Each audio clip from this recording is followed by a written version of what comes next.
welcome back to the show. Joining us now in studio, he's in Atlanta performing at the Improv. He is a comedic legend. You can be called a legend, right? Yeah, that means I'm going to be dead soon. He is Gilbert Gottfried. Welcome to Atlanta. Yeah. When are you going to be on the Improv stage? Tell me what's going on. Oh, God. Tonight. Mm-hmm.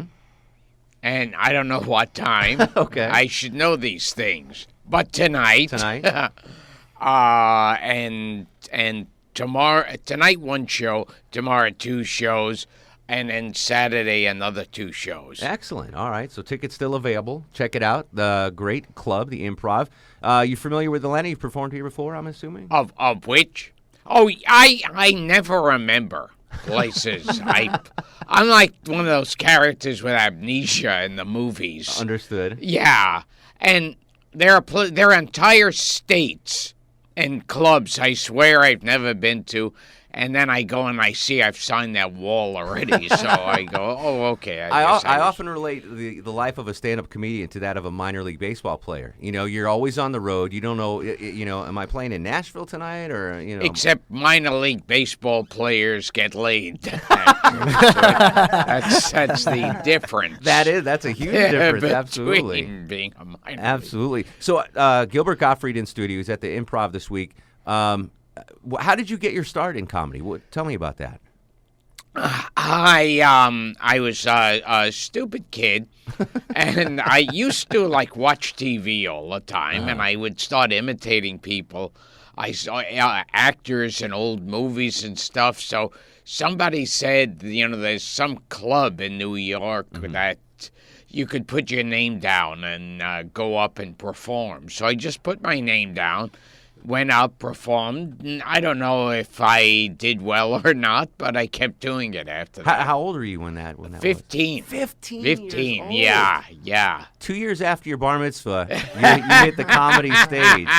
That's amazing. Yeah. So you had the bug early on. Oh, yeah. And you've had an amazing career, obviously. TV, movies, and the stand-up. I think perhaps the newer generation of fans know you most from the celebrity roasts. Oh yeah. Tell us about that and how that has blossomed and really blown up recently. These Comedy Central roasts. Yeah. It's like they were always the roasts. The roasts have been around for years, and they used to have those Dean Martin roasts that were but those were all family friendly. Exactly. These not so much. And, the Comedy Central roast blew up, and I've lost track. I mean, Roseanne Barr, David Hasselhoff, Joan Rivers, Bob Saget. Yeah, those have been great. Oh, and Donald Trump, too. Yeah. We do... there was a charity in Atlanta, and I forget the name of it now. It had something. It was like the Safe Driving Charity, and they started doing roasts as well. And they would call me to be one of the roasters, and that's a kind of a tough thing to do, especially if you're roasting someone you don't really know that well. Oh yeah. To try to I'm roasting the Secretary of State of Georgia. Like, what?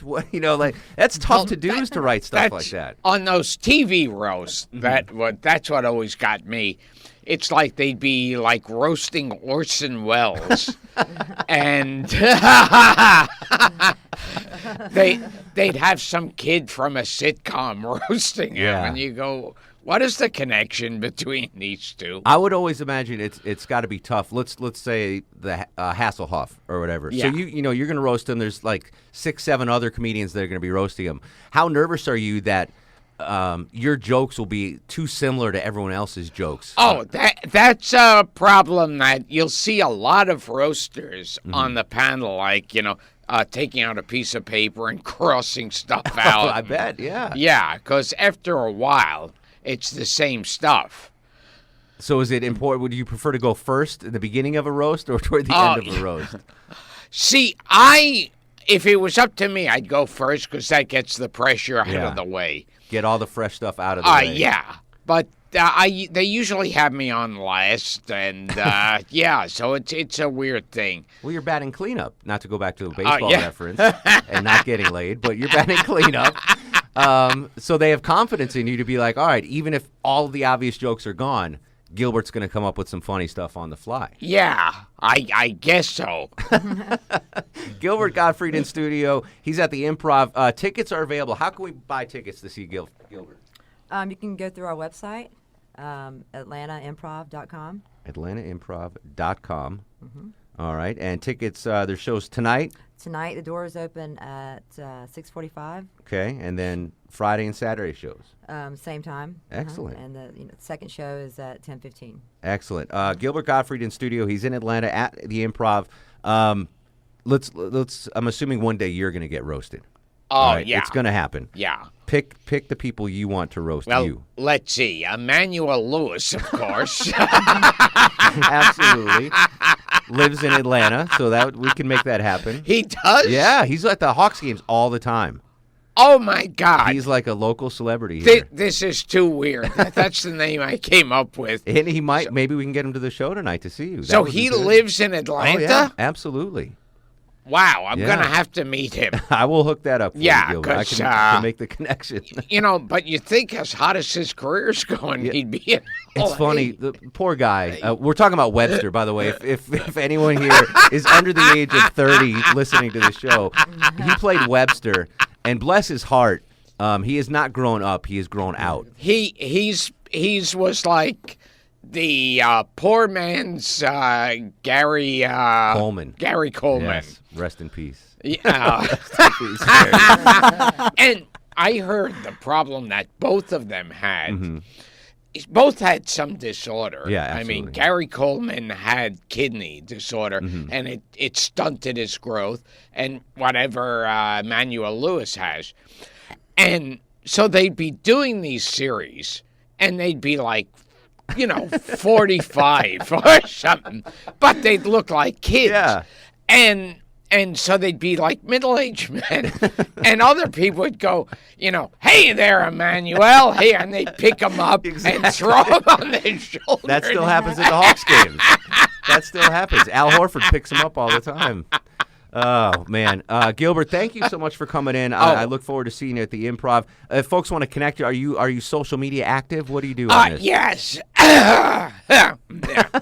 Phlegm.net is his website. Okay, let me see. There's, Gilbert. Yeah, my voice is shut to hell. GilbertGottfried.com. Okay. And you can also hear my my podcast on GilbertGottfried.com. My podcast is Gilbert Gottfried's Amazing Colossal Podcast. Okay. And my Twitter is @RealGilbert. @RealGilbert. All right. I'm going to follow you right now just to make Jeffrey Ross jealous. My buddy. Jeff's been on the show before. He's a hilarious guy. So I'm going to tweet at both of you. All right. Excellent. Tickets available on the Improv website. Atlanta Improv. AtlantaImprov.com. Not the amazing colossal improv.com. No. It's AtlantaImprov.com. Fantastic, dude. Thank you so much. Enjoy your shows in Atlanta. I'll definitely check you out this weekend. Thank you.